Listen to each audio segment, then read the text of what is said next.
Here I have Samsung Galaxy M01 Core, and today I'm going to show you how to enable portable hotspot on this device. So to do this, firstly you have to open settings, then go to the connections section, then to the mobile hotspot and tethering.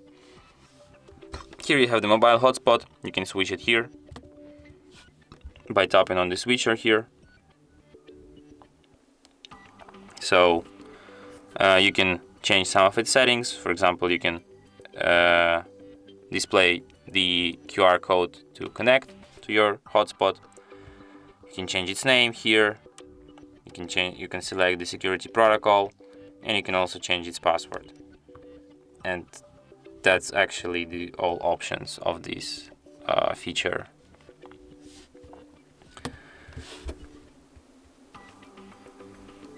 And that's it. Thanks for watching.